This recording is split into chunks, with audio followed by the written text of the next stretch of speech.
Hello friends, எல்லோரும் எப்படி இருக்கீங்க? நான் உங்கள் விஜி. இன்றைக்கி வந்து உங்களுக்கு கத்திரிக்காய் தொக்கு டிஃப்ரெண்ட்டாக ட்ரை பண்ணேன். நான் ரொம்ப நல்லா வந்தது. இந்த கத்திரிக்காய் தொக்கு எப்படி செய்கிறதுன்னு நான் இன்றைக்கி உங்களுக்கு காட்டுறேன். சூப்பர்பாக செஞ்சிடுங்க. ரொம்ப அருமையாக, ரொம்ப டேஸ்டியாக, ரொம்ப வித்தியாசமாக, ரொம்ப நல்லாயிருக்கும். இந்த கத்திரிக்காய் தொக்கு நம்மளுக்கு சாதத்தில் பிசைஞ்சு சாப்பிட்றதுக்கோ, அப்புறம் சாம்பார் சாதம், ரசம் சாதம், தயிர் சாதம்க்கு தொட்டுட்டு சாப்பிட்றதுக்கும், அதே மாதிரி நம்ம நார்மலாக சப்பாத்தி ரோட்டி அந்த மாதிரி சாப்பிட்றதுக்கும் செம்மையாக இருக்கும். எப்படி செய்கிறதுன்னு பார்க்கலாம் வாங்க. ஃபஸ்ட் டைம் சேனல் பார்க்குறீங்கன்னா கண்டிப்பாக சேனலுக்கு சப்ஸ்கிரைப் பண்ண மட்டும் மறக்காதீங்க. கடாய் சூடு பண்ணிக்கோங்க. இதில் ஒரு 3 ஸ்பூன் எண்ணெய் விட்டுக்கோங்க. இப்போ இதில் கடுகு, அப்புறமா ஜீரகம். கடுகு நல்லா வெடிச்சதுக்கப்புறம் ஜீரகம் போட்டுக்கோங்க. ஜீரகமும் நல்லா பொன்னிறமாக நல்லா வறுபட்டுடணும். அது வரைக்கும் நீங்கள் ஃப்ரை பண்ணிக்கோங்க. அப்புறமா இதில் நம்ம பூண்டு, நல்லா உரிச்ச பூண்டு ஒரு 10லேருந்து 15 பல் பூண்டு நல்லா போட்டுக்கோங்க. பூண்டு வந்து ரொம்ப உடம்புக்கு நல்லது, நிறைய நம்ம சேர்த்துக்கிட்டால் நல்லது. இப்போ கத்திரிக்காய் நான் வந்து இந்த மாதிரி ரொம்ப மெல்லிஸாக நீட்டாக கட் பண்ணி வச்சுருக்கேன். ஒரு 3 கத்திரிக்காய் எடுத்திருக்கேன். இந்த 3 கத்திரிக்காயும் கொஞ்சம் மீடியம் சைஸ் கத்திரிக்காய் தான் நான் எடுத்திருக்கேன். இது வந்து 4 பேருக்கு போதுமான ஒரு கத்திரிக்காய் தொக்கு. இப்போ பாருங்கள், ஒரு 3 பெரிய கத்திரிக்காய் நான் எடுத்திருக்கேன். இந்த கத்திரிக்காய் நம்ம கட் பண்ணது இதில் போட்டுடலாம். போட்டதுக்கப்புறம் நான் வந்து மீடியம் சைஸ் தக்காளி 3 எடுத்திருக்கேன். தக்காளி வந்து ரொம்ப பெருசாக இல்லை, ரொம்ப சின்னதாக இல்லை. இந்த மீடியம் சைஸ் தக்காளி 3 எடுத்திருக்கேன். அந்த தக்காளி மெல்லிஸாக கட் பண்ணியிருக்கேன். அதுவும் நீட்டு நீளவாக்கில் தான் கட் பண்ணியிருக்கேன். அதுவும் இதில் சேர்த்துடலாம். இதுக்கப்புறம் நான் வந்து 3 வெங்காயம் எடுத்திருக்கேன். 3 வெங்காயமும் மீடியம் சைஸ் வெங்காயம். இப்போ இதில் நம்ம இந்த மாதிரி நீளவாக்கில் கட் பண்ணி இதில் சேர்த்துடலாம். இப்போ இதில் மஞ்சத்தூள் போட்டுக்கோங்க. ஒரு சிட்டிகை மஞ்சத்தூள். அப்புறமா இந்த நம்ம தொக்குக்கு தேவையான அளவு உப்பு சேர்த்துக்கோங்க. உப்பு வந்து போட்டதுக்கப்புறம் இந்த காய் வந்து சீக்கிரம் வெந்துடும். அதே மாதிரி நம்மளுக்கு நல்லா தக்காளி வெங்காயம் நல்லா ரொம்ப சீக்கிரம் வெந்துடும்.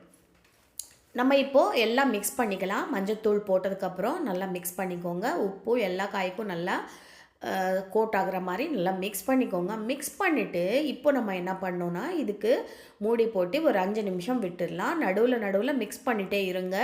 ஒரு 5 நிமிஷத்துக்கு இந்த தக்காளி வெங்காயம் அப்புறம் கத்திரிக்காய் சூப்பராக வெந்துடும். நம்ம மூடி போட்டு அப்படியே விட்டுடலாம் ஒரு 5 நிமிஷம். நம்ம இதில் என்ன, ஒரு சின்ன நெல்லிக்காய் அளவுக்கு புளி வந்து ஊற வச்சு கரைச்சி வச்சுக்கோங்க. ஒரு சின்ன நெல்லிக்காய் அளவுக்கு எடுத்துக்கோங்க. புளி நிறைய சேர்க்க வேண்டாம். ரொம்ப குட்டியாக சின்ன நெல்லிக்காய் அளவுக்கு நீங்கள் ஊற வச்சுட்டு நல்லா தண்ணியாக கரைச்சி வச்சுக்கோங்க. இப்போ பாருங்கள், நம்ம போட்ட வெங்காயம் தக்காளி எல்லாம் நல்லா வதங்கிடுச்சு, சாஃப்ட் ஆகிடுச்சு. கத்திரிக்காயும் நல்லா சாஃப்டாக வெந்திருக்கு. நம்மளுக்கு பார்த்தாலே தெரியும் எல்லாமே காய் நல்லா வெந்துருச்சு. அதே மாதிரி தக்காளி நல்லா குழஞ்சி வந்தது இல்லையா? இப்போ இதில் ஒரு சின்ன ஸ்பூன் இஞ்சி பூண்டு விழுது சேர்த்துக்கோங்க. இஞ்சி பூண்டு விழுது போட்டதுக்கப்புறம் நீங்கள் இதில் கருவேப்பிலை நல்லா ஒரு 2 குத்து கருவேப்பிலை இதில் சேர்த்துக்கோங்க. கருவேப்பிலை போட்டதுக்கப்புறம் இதில் நம்ம வந்து மிளகாத்தூள், நார்மல் மிளகாத்தூள் இருக்கும் இல்லையா, அது வந்து ஒரு 3 ஸ்பூன் சேர்த்துருக்கேன். இந்த மிளகாத்தூள் காரமே இல்லைங்க, அதனால் நான் வந்து 3 ஸ்பூன் சின்ன ஸ்பூனில் சேர்த்துருக்கேன். நீங்கள் மிளகாத்தூள் காரமாக இருந்தால் 1 ஸ்பூன் சேர்த்துக்கோங்க போதும். அப்புறமா இதில் நம்ம தனியாத்தூள் 1 ஸ்பூன் சேர்த்துக்கலாம்.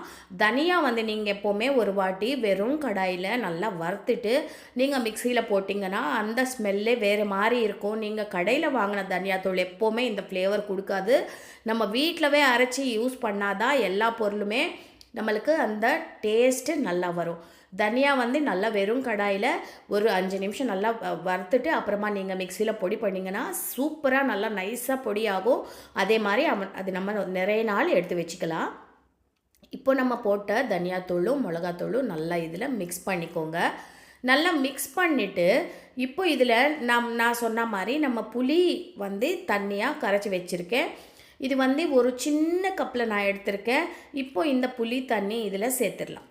நான் சொன்ன மாதிரி நிறைய புளி வேண்டாம். கொஞ்சம் அந்த புளிப்பு தன்மை ரொம்ப லேசாக தெரியணும்.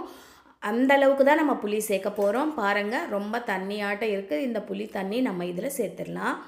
சேர்த்துட்டு நல்லா மிக்ஸ் பண்ணிக்கோங்க. மிக்ஸ் பண்ணதுக்கப்புறம் இது வந்து இன்னும் ஒரு 5லேருந்து 7 நிமிஷம் நல்லா அந்த புளி தண்ணி சேர்த்துனோம் இல்லையா, அது நல்லா பச்சை வாடெல்லாம் போகணும். நம்ம தனியாத்தூள் மிளகாத்தூள் எல்லாம் நல்லா இந்த கிரேவியில் நல்லா மிக்ஸ் ஆகணும். அதுக்கு வரைக்கும் நம்ம வந்து மூடி போட்டு இன்னும் ஒரு 5லேருந்து 7 நிமிஷம் இந்த தொக்கு அப்படியே நல்லா ஃப்ரை பண்ணிக்கலாம். இப்போ மூடி போட்டு ஒரு 5 நிமிஷம் விட்டுருங்க. 5 நிமிஷத்துக்கு அப்புறம் மூடி திறந்து பார்த்தீங்கன்னா தெரியும் உங்களுக்கு, எண்ணெய் நல்லா மேலே மிதந்து வருது.